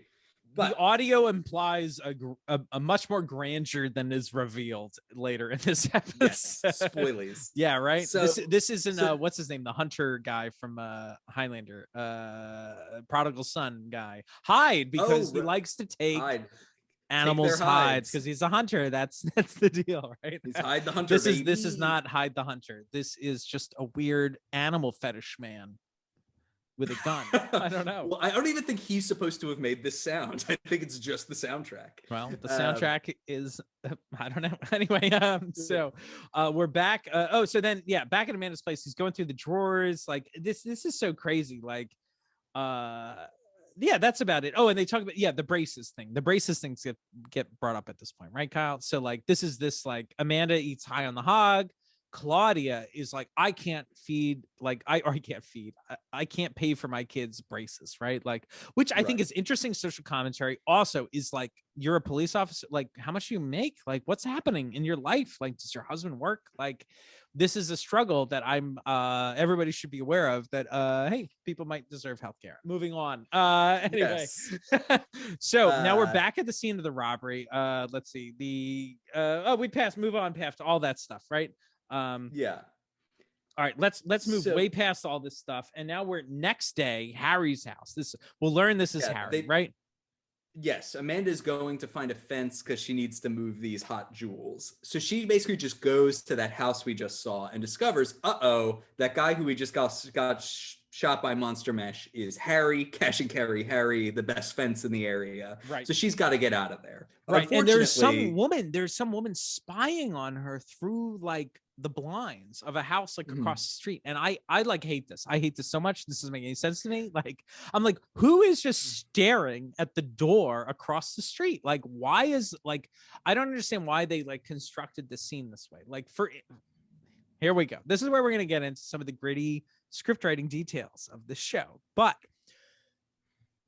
we have this woman spying on Amanda, and the only function of this character has no name, no lines. She will never be brought up again, but she appears at least in 2 like scenes, like where she just is spying, right? Like, and the idea is that she is there to capture Amanda. Like, she's there to report that like Amanda was at the scene of the crime, and I'm going to tell the police that. But like, I don't understand why is she spying out the window? Like, who the fuck is just looking at their neighbor's door like is this? She just Rosie the nosy neighbor? Right. I think is it. None of this makes any like real sense. Like all, and also it's like just small changes. All you need to do is place her in a way that she notices Amanda. That way, when the cops or the cops are following her, why don't they just follow her there? they could also do that. Like, let's follow Amanda around and see where she goes. Oh, she went to this house. We investigated this house. There was a murder in that house. Oh, maybe it was Amanda, right? Like, that's fine. Or that like maybe this woman was, I don't know, taking out the trash, doing some gardening, putting her kids in the car, like just whatever it was that she sees Amanda's red convertible, and then the cops come by inquiring about this murder. I don't know how they found out about this murder. Like, why would the cops even investigate Harry's house? Who fucking knows, right?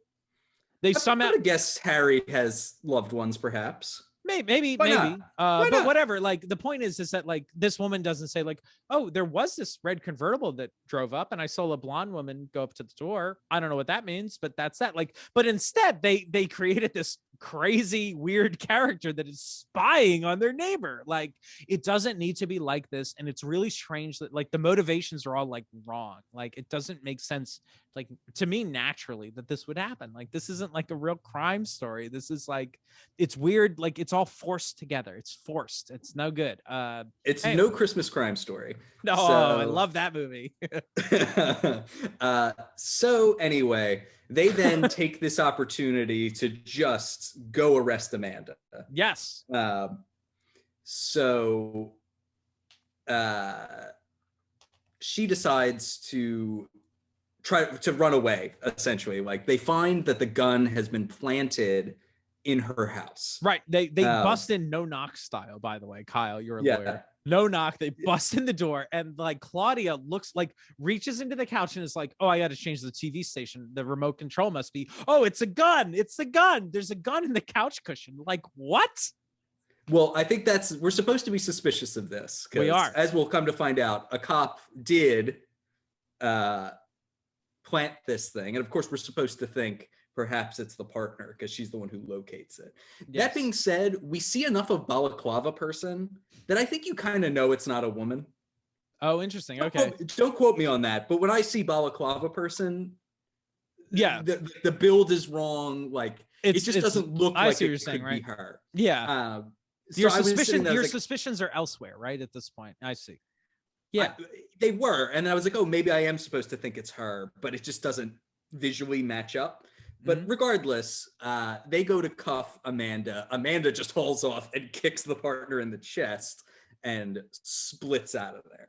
Yeah, she goes up like a Alice in Wonderland style sort of like door. She goes down like Batman on like a rope. She has like a go bag with like a grapple or something. Yeah, and like I'm like, and there's like also this like crane over an apartment building that she can just like grapple down. I'm like, what is that crane for? Whatever, it doesn't matter. It's all to look cool. I love the sound effects of her cape, or like her fucking like trench coat. Like, I think all that, like, calling it a cape, I like it. I like that like imagery of her as the Raven, right? Like, there's a lot of like this bird. I'm moving my hands a lot. This bird flapping noises, the whooshing of her clothes, right? That's cool.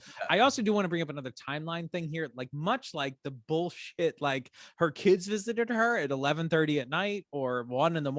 or whatever. Like, when the fuck does this scene take place? Like, Amanda it would seem morning went to Harry's house to check on him or to sell these jewels, right?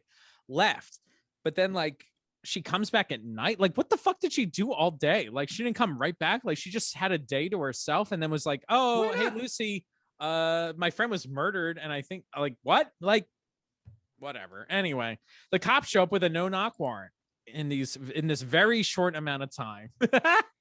All right. Hey, they're trying to catch a murderer. But she flees and she escapes, which is great. So now we're in a pawn shop. We love it, with this creepy monster. This is the real Monster Mash. This like this Addams Family guy, right? Cast member. Yes, and there is a conversation before that now that Harry is dead, she will need to go to this guy Basil, who they think is kind of a creep. Yeah. But he's the other game in town. And we find out that Basil is another immortal. Because she gets a buzz. He reveals in response that he has like a cane sword. He has a sword. He's playing pinball. He's a pinball wizard. Yeah, that's exactly it. So Pinball Wizard comes back there, and like they obviously know each other. They don't necessarily have it seems like they're not close, but they've worked together before, clearly. Right. And so they're working out some deal to fence this shit. She leaves, and a dude in a ski mask comes in and murders Basil. He can't escape. And at this point, it is very clear it's not the partner, because now No. you get a full body shot And a of voice, this person, a man's voice, and like, and it's just like, it's obviously not her.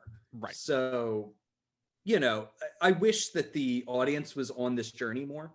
I agree. Obviously, you could obscure balaclava person more, such that you don't know for sure that the person they're planting the seeds on isn't the person. Sure. But, And I'll bring up this too. Like, I really I honestly don't like the editing of this show. Like, I don't understand why, like, with some simple editing that, like, we can, the opening credits with like her stealing the jewels or whatever, like, I feel like should be maybe intercut with like the murder of her friend Harry or something. Like, well, here's a question for you. Why does that cop murder Harry? Oh, spoiler alert, it's the cop. But like, how does this person go to Harry? Like, this is awesome. They go to Harry before Amanda goes to Harry. Isn't that interesting? How do they know about Harry? It's supposed to be a coincidence. I think it's just a coincidence that this cop was like hunting down this fencer or something, right? Like, weird. I don't like that. Like, but like the line, I think, between like, I think there's an interesting thing in this show, and with the character of Amanda, is she good or bad, right? Like, that's cool, I think, right? Like, she's this gray character, right? But this show like does it a disservice by showing her steal a thing and then showing this other person murder a thing. Like, I think we want to edit these things together a bit, like, so we don't, like, they're happening simultaneously. Like, do the cops know which one like, who's who, right? Like, I don't know. It's really strange to me. I want there to be more nebulousness with like the plot, like who murdered who and like the timeline and who is Amanda responsible for. I don't know. It feels too strange to me. I don't know. Like you said, Kyle, like that it does the audience a disservice. Like, we want the audience to wonder about the mystery too. Like, I don't have the mystery. Like, do I think Claudia is the one that planted the gun on Amanda? No, I don't. Right. Because so like, you have too many clues that it's not her already. Yeah, right. Like, so that's the thing that, like, if we dialed that back a bit, like I want to be in that source of tension. I want to have tension. Like, I don't want to trust Claudia in this episode, right? But I do. I don't think Claudia is a bad person. But anyway. So after all this, we're at the police station. Claudia is speaking 6 languages. It's like, this is girl talk. Like, this is absolutely ridiculous. Well, she's like, oh, there's like a funny conversation about how, like, you haven't read me my rights. And it's like, you were in a custodial interrogation. You have to do that. Yeah. Like, but regardless, she's not going to dime her out. She's like, I already have a friend. Like, we're not going to, which I liked. I was like, okay, she's going to stand tall for Amanda. That's great. Yeah. Okay. So after this like murder thing or whatever, like we then cut back to like, I'm like, is this Basil's place or is this Amanda's? And then I was like, oh my God, I think it's Amanda's. Like, Amanda goes back home. Yeah. Which is, she's a fugitive. She goes back home. Right. Which is like if they had just shown her like arriving via the roof, I think I'd be like, okay. Right. Like, she evaded the police. Right. But I'm like, what the fuck where are we? Like, like, this to me a bit, this is like, I don't know, this weird curtain between the show and like reality. Like, fuck, like, this is the show doesn't have enough money or something to make this work correctly. Right. Like, where do we film this?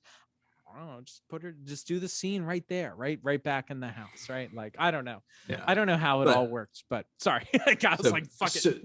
No, it's fine. It is strange. But Lucy's trying to get her to leave. She's like, go, I've got a travel agent ready, truly an immortal profession. And she's like, you got to split. And she's like, no, I'm not going anywhere. I didn't actually do it this time. So like, I'm not going to run. I'm going to try to clear my name, which is going to be hard because you definitely kicked a cop, but that's neither here nor there. So in any case, she decides she's going to stand tall on this, try to figure it out. So she decides she's going to go pay Nick a visit, and Nick is being dropped off. He is actually picked up. He's a little suspicious. He's picked up personnel file. Oh, that happens afterwards. He's picked up some files that he's going to study, and his partner drops him off at home. and Amanda is there snooping around, right? So like what do we think of this? Like this is a location I assume we're gonna see more of, maybe. If it's supposed to be Nick's pad, I assume so. Yeah, and to me, it gives me vibes of like Duncan's place. Like to me, this tells me more about the character. Like I'm like, oh, interesting. Like there's art on the walls. There's also he's got like a Native American sculptures. He does have Native American stuff, right? Like it implies like, oh, is Nick a bit sophisticated? Is Nick like it's adding to his character. I wonder about it. Like, right? He's more complex. That's cool, I think, right? Yeah. So he comes in and Amanda gets the drop on him. Bam, sword out. This is the first time we've learned anything that sword fighting is part of Immortal stuff. Yeah, this is the first sword we've seen. Basil has the sword that's cane, right. but like that we get that like Amanda's in on this too. Right. So swords out. And she cuffs him to like the stairwell, basically. Yeah. We haven't played any clips so far in this episode. So how about we play this clip? Because at this point, this is where, aside from the opening credits, which everyone heard in the our opening clip, this is like a Nick's version of the Raven myth. And I think this is worth talking about of all the clips in the show, right? I don't know. I hope so. Yes. Here we go. Oh, look at that Raven. That's so Raven. I am a thief, but I don't kill. Anyway, it's not my kind of bird. Well, I don't know. It kind of suits you.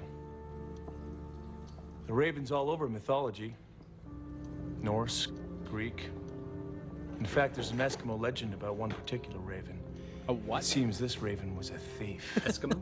Yeah. How appropriate. That's right. She stole the sun and the moon and all the stars. I bet that's heavy to carry. Even harder to fence. The legend says there was an evil chief who planned to steal them for himself. He was gonna lock them up, keep the earth in darkness. Lock them up. But the raven swore she stole them only to protect them from the bad guy. You see, she thought she was the hero. Now that works for me. But the chief insisted she was only out for herself. I didn't do it, said the bird. All right.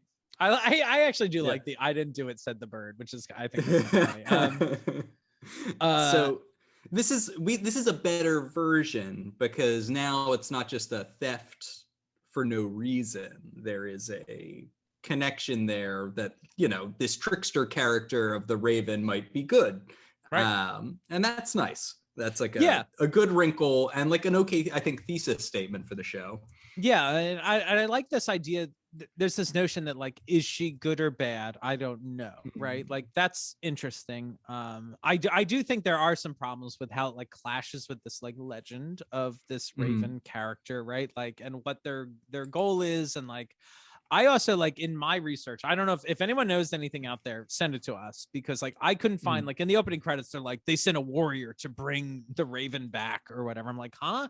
Like I couldn't find a reference to that part of the myth. That seems to be something that they created for the show, which I guess is fine or whatever. And as far as I know, like again, the original myth, like it even perhaps was an eagle, I think, that was like hoarding the sun and like all this sort of stuff. I mean, this is a very like common sort of mythological trope, right? Like this is like bringing the fire of the gods, right, to humanity, right? Like we take this thing that is inaccessible to people, we explain it, this is what it is, and now you have this gift, right? You have the light, you have the stars, you have the moon, right? Like and the Raven is given that to you, right? Like which is cool. Also, I mean, I think we should address, like, while I don't know why they decided to call the show The Raven or said it in this particular way. We did receive an email, and I'm so sorry, I forget the name of the person who sent this to us. You've sent us a bunch of great emails, but they mentioned that this might be connected to the crow, which I like that theory. Oh, that's funny. That theory seems really interesting to me, that this is like we're trying to do this dark anti-hero thing, and it's like it's not the crow, it's the like that to me makes sense. Like it's this USA action show, blah, blah, blah, La Femme Nikita, like where this exists in kind of the cultural zeitgeist.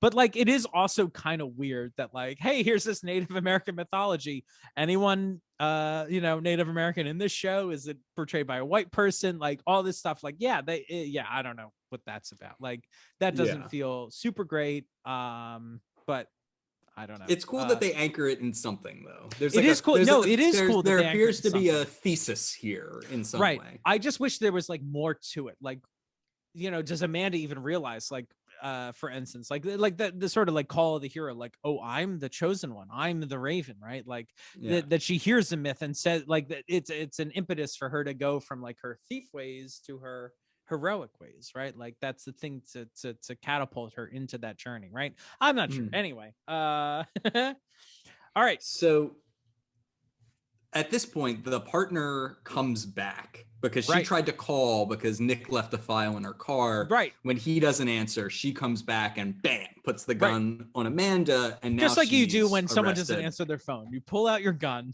and they're like, what the fuck is happening? Yeah.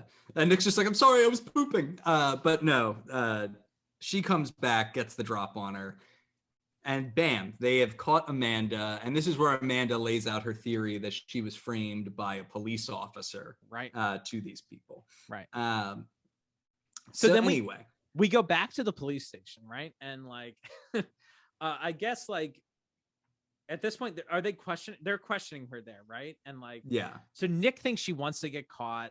There's this thing like, oh, like you matched the ballistics from the gun to the one you found on my couch, right? Like, good cop, bad cop stuff. It's I don't know if we learned too much from the scene, honestly, other than Amanda's like, I didn't do it. And they're like, Amanda plants the seed of doubt in Nick's mind that a police officer was involved in framing her. Right. Because right after this scene, Basil ends up bailing out Amanda, which is surprising. How? I was very surprised. I was very surprised she was, she's entitled to like a bail hearing or something. I'm surprised that she would get bail, or that Basil's like a close enough friend that he would bail her out. He Basiled her out. Like, also, that's another thing. Like, by the way, Basil wears a tie. He's an immortal, and he runs like a dingy like pawn shop. I'm like, why isn't he like Duncan, who runs a classy antique shop, and he's gonna sell these like super expensive jewels? I don't know. Well, I think because he's a criminal, I think is the idea that like he's like a friend in low places, all right, kind of guy, but he's got pretensions of being classy. So like kind of two things are kind of going on in parallel here that like Nick and Amanda both figure out what's going on, because Nick starts looking at files for like internal affairs, and he ends up having this weird like threatening conversation with this cop Stanley, because he's like, you should just drop this shit and we should go drinking. Right.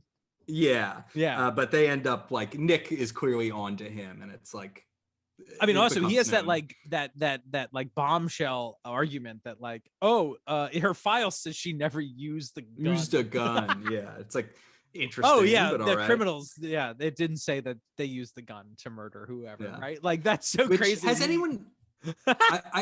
I was trying to think back to all the episodes that she's in. Has she ever used a gun in the show? Oh, interesting. I was trying to remember. I can't and like say not counting like a World War II flashback or anything like that. No, I mean I don't think she has. I couldn't say that definitively without like looking through every episode. But I don't think she has. 30 hours of TV. Right. But I mean it's just a ridiculous argument to be like, oh, this criminal didn't use the gun because their file says they didn't use the gun. It's like, oh, cool.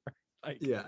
Separately, Basil is, when he comes to bail her out, sees Stanley, and I don't know exactly what tips him off, but his voice, he says, I recognize his voice because this guy speaks in like this nerdy voice. He's like, you give me the money. Like, yeah, that's right. And he's like, that's the guy who robbed me. And I don't think we actually overtly said it. He shot him too. Yeah, like he attempted to murder Basil. So anyway, they both now know what's up, and then we waste no time like kind of rushing to the finale of this, because now this guy Stanley tries to kill Nick like immediately, like right outside why would the fuck would you? This guy's a moron. Like this guy knows. I'm burping on the microphone. I'm so sorry, everyone. This guy, oh my god, this guy like knows where Nick lives. He knows his routine, and he's like, let me just murder him at work. Like what? Yeah. What? Yeah. So tries to kill him, but Amanda jumps in, saves the day. Did you expect me to find out Amanda was immortal at this point? I did. I kind of did as well. That like maybe she takes a bullet for him, and that's how they become tight. But right, no. Nothing like that happens. They just fight afterwards. They're like, you suck, I'm gonna go investigate this on my own, right? Like, yeah, that's pretty much how it goes. So now go on. So Nick meets up with his partner and is like, we gotta go find Stanley. And meanwhile, Amanda is going after him as well. Yes. I think she like tracks him down and like hops in his trunk or something like that. No, this is bananas to me, right? Okay, so there's a near miss shooting at the police station, right? Amanda saves Nick. Then they like split up because they don't want anything to do with each other. And then we immediately cut to the crooked cop. What's his name? Stanley pulls across the street from like a warehouse and goes inside, right? And Amanda, as soon as he parks, is just there and does something to his engine. I'm like, how does she know? Oh, that's right. Where he's going? Like, does he live there? Also, is that his like the residence on record at the police station, an abandoned fucking warehouse? Like, no, how sure it isn't. Right, exactly. So like, then I'm like, how does she follow him here? Like, it doesn't make, I don't know. I have no idea how she got there before he fucking did. It doesn't, this episode is strewn with like horrible like timeline stuff. Like, it is a broken puzzle that will never be put back together. So he goes into this warehouse, she fucks around with his engine, and then it's like he goes to leave the warehouse at some point, and like, this is nuts. The car won't start. He opens the hood of the car to be like, I gotta fix the engine or whatever, because of course that's what you do, right? And while he's doing that, she opens his trunk, steals jewels, and he like doesn't notice. And she doesn't like close the trunk, or like, I'm just like, every part of this episode, it seems like there are markers they had in place for the characters to be at, but had no like logical motivation for the characters to like, get from A to B, right? Or A to Z or whatever. Like, this doesn't make any sense to me. Anyway. So now climactic finish in the warehouse. Everybody is just kind of there. Yeah, they're all just there now. Like, Claudia's been brought into the fold. She's mentioned that she can't afford her the kids' braces again. Nick tells her to shut up. I just want to mention that because he tells her to shut up even more when she's dying. Because he's a great fucking character. So Nick is just kind of lost in this warehouse milling around, but Amanda Stanley has a gun on Amanda, and the partner comes up and confronts Stanley, and she's like, no, you're not gonna do this, blah, blah, blah. Right. At one point, Stanley just goes to shoot Amanda, and Claudia just jumps in front of her. Yeah, because like, she is actually, despite this misdirection that she was maybe supposed to be the villain, like, she takes a bullet for her. Yeah. Which is, of course, tragic, because she does not know that, this Amanda would have been fine. Yeah, exactly. Right. Yeah, I like that aspect, that it is a bit more tragic because of that. Also, I think it's interesting that like, it's the reason why those braces conversations were in this episode, but like, I don't think they like fleshed it out enough. Like, at the very end, all of a sudden, Stanley's like, I'll split the money with you. This money will pay for your kids. And like, I wish this was maybe earlier in the episode, that Claudia had to like make a choice, and we're not sure where Claudia stands up until this point. Like, this is the point where things like collide, right? Where Claudia has to make the choice. Am I going to go with Stanley, or am I going to do the right thing and maybe shoot him or do whatever the fuck it is, right? But like, it's just in this moment that he's like, oh yeah, by the way, like, there's a bunch of money, you want to split it? And it's like, ugh, like, it doesn't feel earned. Also, I don't know what Stanley's deal is. I don't find like Stanley as the crooked cop to be like a compelling character. Like, does he? We just know nothing about him. Like, we don't know anything about him. We don't either like him enough to like be hurt by his turn. We don't also like have a compelling reason like Claudia does. Like, I want to pay for my kids. My kids need healthcare. They need college. Like, that he might be doing this for some reason. Like, it just seems like he's a piece of shit. And so like, I mean, that just equals hollow character, right? Like, we don't like it. So the shooting happens. He then shoots Amanda anyway. And then Nick is somewhere. It honestly looks like he's like in a sub basement. It's like, he's like right below them, and also can then shoot. He shoots him from a floor below. Yeah, it's very unclear how he has like a line of sight on this. Yeah, but he this shoots is- Stanley, who like does this like weird half turn and falls. It's kind of funny. So then Nick comes up, realizes that they're both dead, and Amanda for some reason just like gets up and gawks. She just like stands up and is like, Uh-oh. like she's obviously very upset about how this is played out, but she gets, of course, she's not like trying to sneak away. Like she gets like caught by Nick in this moment. Right. And he's like, what? Yeah, and then she like literally wakes up next to him, and he does not notice, and she just leaves, and it's a strange moment. I don't know. Well, he does notice her. Oh, that's right. Eventually, he does. Right? They do have a look. Like at first, he doesn't, and I mean, she just obviously looks at his dead partner is very distracting. Like I can give that a certain amount of leeway. Right. But he does eventually see her. Right. So the cat's out of the bag, at least vis-a-vis Nick, that something is amiss. Right. So then we cut to another sparsely attended funeral. I love it. I love it. In grand Highlander tradition, but like Nick is there in like his dress uniform. Him and the captain or whatever. No one else is there at that point, right? Maybe no one else came. Her own husband and children aren't there. Yeah, I was expecting them to come back, but they are. I was too. Like, I can't believe we don't see them, and like because that's like an avenue for the show to like express like heartbreak, right? Like we can see these characters feel loss, and we'll feel it too. Like, no, these characters are fucked off. Like, we don't care about them anymore. The kids are shit. Obviously, Claudia didn't give a shit about them. We know that from her work habit. But like, and her husband was like garbage. But like, we don't see these characters again, which I think is weird. Like they should be in this show.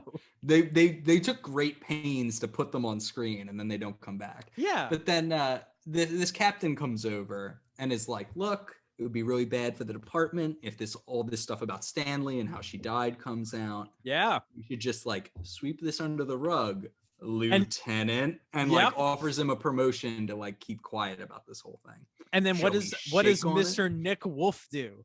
You want to shake on it? And when shaking, he hands him his badge. So is that what? See, like this is honestly the second time we've recorded this, and I'm like confused about that. He hands him his badge when he shakes his hand. When he shakes his hand, his badge is in his hand. So that's him resigning. See, this is fucked, man. This is so fucked. Like the visual, I had no problem with this. I do think you see the badge pretty clearly. It's only on screen for like a second, but like it's actually for a second. Well, no, I didn't see it. They don't linger on it, but that's what he does. He's like, "You want to make the deal? Shake my hand," and then he does shake his hand, and I'm like, "Oh, he's making the deal." Like, why don't they do it differently? Why doesn't he just hand like why confuse these symbols? I think it's supposed to be like obviously I'm an idiot and I can't view what's being shown to me on the screen, but like. I don't know. Yeah. So he walks out, and this is him now becoming the ex-cop. Now he's the ex-cop, right?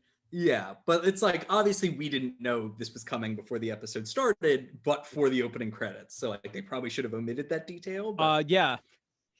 I mean, that's a big reason why a lot of like TV show pilots do omit the opening credits at all, like because it does reveal stuff. It's like no, we don't need to see footage of stuff. Like, weird, huh. Okay. So that happens, and that's really it, right? Like that's I guess so. Episode. And Amanda's there. Amanda has gone to this funeral and like maybe sees what happens. I don't know if she can hear it, but she's there. She's like for dramatic effect. Lurking. And that's that. That's this episode. That is this episode. That is the first episode of Highlander the Raven. Awesome. Okay, so there are spoiler alert, no Watcher Chronicles for these episodes, so we're not going to be talking about like good to know, good to move things along. But let's talk about some thoughts. Like Kyle, you already mentioned that it wasn't good that we didn't see the kids at the end. I agree. I think that's like an important thing. The bigger problem is that just nothing about this plot requires anyone to be immortal. No, nothing. There's no connection to that. It's not this feels like a very season 1 kind of story. Right. Also, how about no flashback? No flashback. Like there's none of the things that we really like about Highlander are in this episode, unfortunately. And that sucks. It's like an entirely present day story that's literally a cops and robbers story, which is what we wanted to get away from in the first season with like the rotating cast of cops. Like, Yeah, it's they're very right back to it. strange, It's so strange. It's strange to me that they went back to this well, because they very much seem to have learned the lesson. Yes, Like they very much figured this out already. Yeah, and then they kind of pretended that they didn't. Yeah, for this episode. Yeah, it's like they had to start from acted- scratch or something, and they didn't need to. Yeah, and it's just like I wanted to see flashbacks of Amanda at a bare minimum. I wanted to see a sword fight of some kind, even if it's just like, because that's a major ingredient of what these shows are. Yeah, I mean, hell, so- even you could find there's some version of this where her and Basil even fight for fun to some degree, or I didn't realize it was you, or oh, this is what you want, like, but some way to also introduce us to the idea of like, oh, there are sword fights. You These are almost the lost your head. You almost Yeah. lost your head. These are the rules of the sword fights. Like maybe they have like, I mean, in the pilot episode of Timing of the Series, they have a friendly duel with Connor, and like, but that's used to tell you a bit about like the rules of the game. Like, don't forget, if you lose your head, like we haven't learned about losing your head yet, have we? We have not. Yeah, isn't that interesting? Like again, like my early notes on this episode are like, if this is for Highlander fans, you know all of this information already, and you don't need this bizarre kind of recap on who people are. And if you aren't, you're going to be confused because there's not enough information to orient you to the rules of this universe yet. I mean, maybe that'll come in. Well, and though at this point you don't even really need episodes. to know them yet, because No, nothing's you really don't. happened.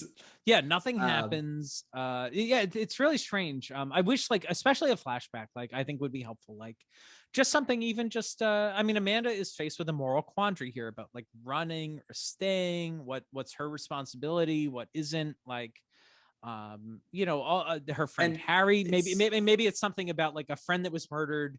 Is it because of me? Is it not? Do I want like something to connect these things together, right? Like we don't see a thing where she's had to face this before and acted in response A, and then like maybe it didn't work out so well, and so now we see in the present she's like, you know what, I'm not going to do this thing I did before, I'm going to do this, and she acts in a different way, and we see growth, right? Like I don't know, it's everything is so strange to me in this series, but and like there's no explanation for why. Like here's an odd question: having seen this character in 29 episodes, do you think there's a reason she stays as opposed to running? No. In this circumstance, like I don't really see a reason.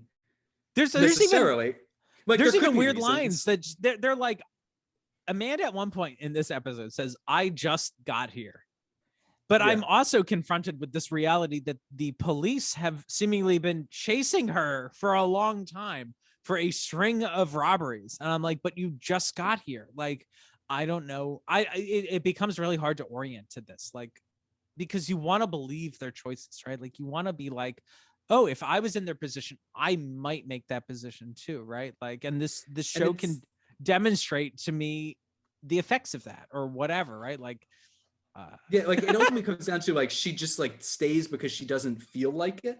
Yeah, like she doesn't feel like running, so she's stays. like, I just like, got to Toronto. I could go anywhere in the world, but I just got to Toronto. I gotta stay. It's like, go fucking Hawaii, go fucking anywhere.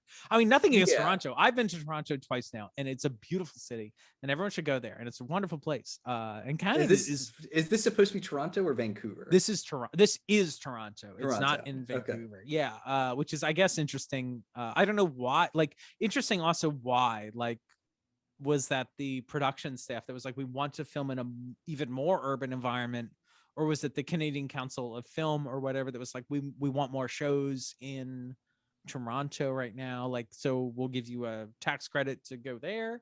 If you want to do it, you'll get less of a tax credit in Vancouver. I have no idea. But anyway, point is that like I just don't understand this character, really. It's a strange backstep or something. I don't know. Yeah, like, and I think that, there are some macro issues with this episode, and I think we've already flagged them, but there's also these like micro things where it's like, if you wanted to give this character more motivation and make us think differently about it, you had the opportunity, and they just kind of don't take it. Yeah, so agreed. I don't know. I don't think that this grabbed me particularly, certainly not in the same way that even the pilot of Highlander grabbed me. And Yeah, like, I was. you know, Oh, good, go. Sorry. you know, it's just like a missed chance for like some interesting characters. Like they made a strong choice by being like, this is the first episode you will meet Slan the Cat. Like it's for all the oddness of that character, it is fucking memorable. Like you Sure, will, but it also every functions Highlander though. character like remembers that character. Yeah, And like, are you gonna remember Stanley? Would you ever care? Stanley. Like, when nothing about this plot feels like it's gonna stay in my brain. Nope. No, this doesn't feel like a pilot plot. I think I was a bit surprised at that too. Like I do find for the most part pilot scripts are pretty good. Like because there's been a lot of time spent on them. Like they've gone through a bunch of revision processes. Like they're thought out because like they're the basis of the show. They also like explain characters to you. Like they try to set the groundwork so they become interesting. You're like, ooh, isn't that interesting that this character feels this way about whatever issue, right? Like there's real like fundamental stuff that's like laid out usually in a pilot, and this to me did not feel like that, which is strange because it's a pilot. I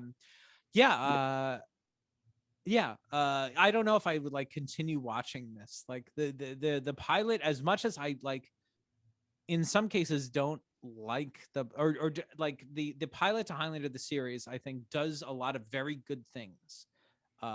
Most notably like the scene with Tess and Duncan on her birthday. Yes, that's or great. His birthday, That's right? Like excellent it's, you know, like that's great. Like I'm like, where is that scene in this movie? Like, or in this episode? Like, where's that scene with her and Lucy? Like, are we about to lose something that we've gained? Or like, you know what I mean? Like there needs to be more like a human like, I don't know, some sort of empathy or some fucking thing. Like it's a strange fucking pilot. I don't know.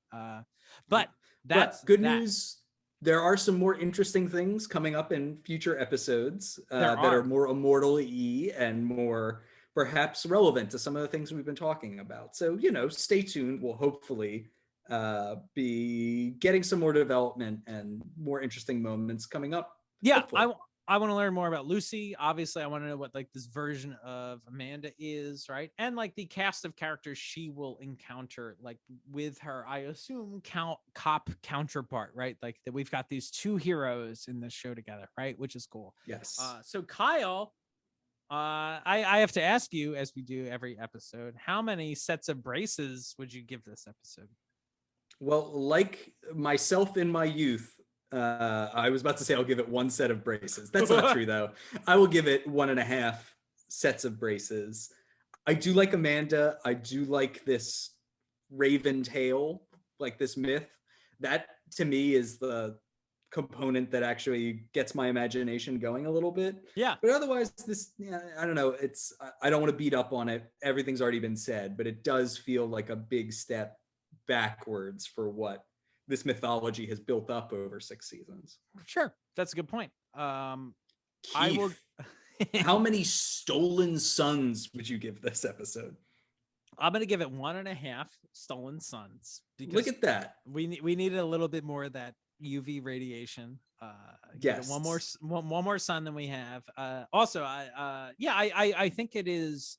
I like this character a lot. I like Elizabeth Grayson. Yeah, obviously Amanda's beloved. Yeah, no, she is great. Like, also it is interesting. We didn't really talk too much about this, like, but like in Highlander the series, like her character is a foil to Duncan, right? Like, so Duncan is serious. She is silly. She is a bit like, you know, caution to the wind, right? Like she makes reckless decisions, right? Like that's how we understand her. So it is a tricky proposition to be like, hold on, how do we take this character that was a foil to the other person and now make them their own thing, right? Like, so I will not fault this show for like backstepping a bit on the Amanda character to be like, hold on, we need to make her more good or whatever, like, because she's her own character in this thing, right? Like, yeah, she's the star of the show. She's not acting in service of like a wider plot anymore. Exactly. Right. She's got to be the focus, and that is different. So I understand that like elements of the character are going to change because of that. And I'm not going to fault it for that because like, I do think they need to build a new mythology around Amanda and, you know, kind of set some pieces in place. But yeah, that being said, like, I'm not sure like where the show is going. I don't know. I've got like, you know, as we revisit this show, a lot of like screenwriting like issues with it. Like I'm just like, why are we talking about these things in the script? Like this isn't the show, right? We got to talk about other issues. So I'm gonna give this a 1.5 stars. And also, Kyle, I would like to mention to you, this is interesting because I have this information. The last time we reviewed this show, you gave it a 2. And that score has dropped to a 1.5. So well, that's okay. Now it was a rewatch instead of a watch. So that's right. Yeah, that's I don't right. know. It crept down a little bit. Well, that's fun. I'm excited to see this show. I'm excited to see where Amanda goes. It'll be interesting to watch. Again, it's just an exercise in like TV, in a continuation of a series we like, which is Highlander, all those things. So we'll do our best to be positive moving forward, and appreciating these characters and this mythology that we really like, because I think it's really fun and like offers a lot. And I'm excited for the reboot, which we haven't even talked about, but we'll get there. So thanks everybody for watching and joining us. Thanks for coming back to the Highlander Rewatch podcast after a few months. We're excited to delve into the Raven episode 2. Full disclosure, I hope it all is disclosed and all my 100% of it. I just all my doubts to be set by the wayside. It'll be great. So thanks everyone for joining us. We've been your Rewatchers. I'm Keith. And this is Kyle. Bye. Bye.